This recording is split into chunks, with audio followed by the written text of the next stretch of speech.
Entrimo, Lobios, Lobeira, parte de Padrenda, pois inclúese dialectalmente falando na área da Limia Baixa, non?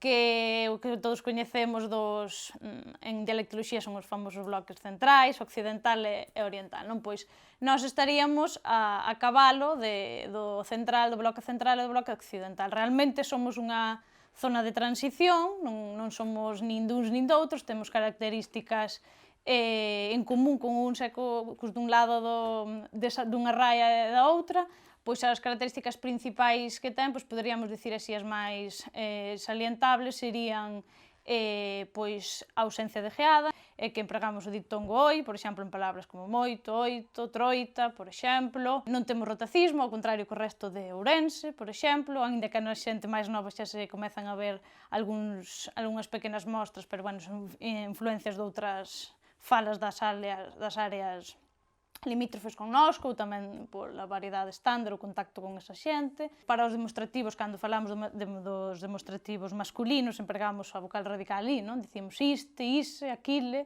a diferencia con outras falas.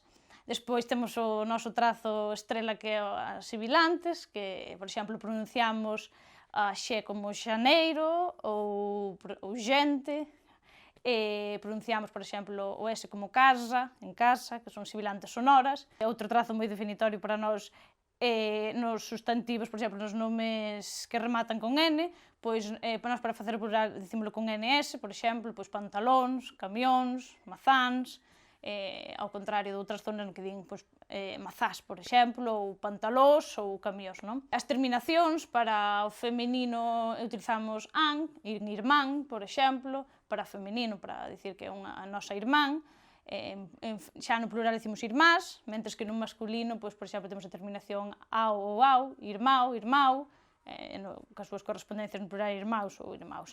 Esas serían máis ou menos así as características a grandes rasgos que nos caracterizan a fala de Entrimo. Evidentemente, estamos lindando completamente con concellos portugueses, coa freguesía de Castro Obreiro, por exemplo, pois temos un contacto diario, case, isto xa se remonta a moitos anos atrás, iso pois inflúe directamente na nosa fala. Como que nos caracterizamos dese xeito, conservamos, por exemplo, o sistema de sibilantes do que che falaba anteriormente, porque estamos un pouco resgardados temos un pequeno paraguas encima que non nos deixa entrar o castelán con tanta forza como ocorre noutros lugares do noso país, mentres que sí que estamos abertos totalmente a todo o que nos chega de Portugal, de aí que compartamos moitísimo léxico con eles, que teñamos trazos, por exemplo, de sibilantes, pois na zona de Trás-os-Montes temos un sistema de sibilantes moi parecido ao deles, por exemplo, pois no léxico da vida cotiá, dos traballos e todo o que está relacionado coa vida diaria, pois compartimos moitísimas palabras co outro lado da raia inexistente que temos con Portugal, non?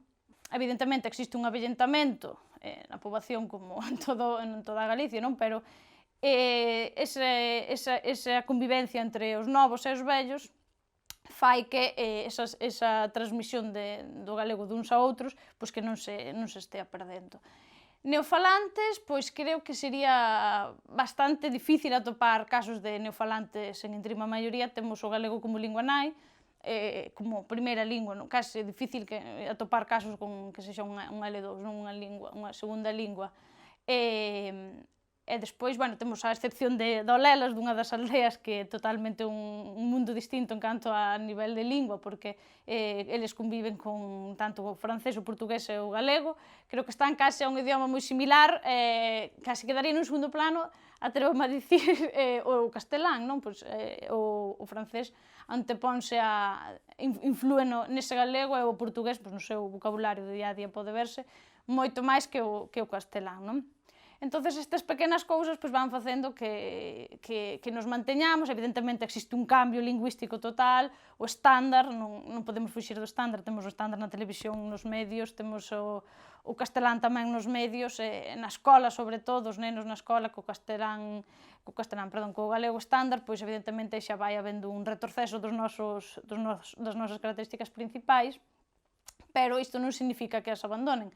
creo que existe unha, bueno, se os datos non lo revelan, non? Pois que existe unha conciencia, un orgullo da súa fala como unha identidade propia. Enterimo, supoño que pasou por a súa historia, pois que a lingua pasou a formar parte dun trazo máis identitario deles. Entonces, pois, non existen actitudes negativas cara á súa propia lingua, non ten estigmatizada a súa fala. É verdade que a un nivel sociolingüístico, pois, estamos tamén nun plano bastante positivo para o noso galego.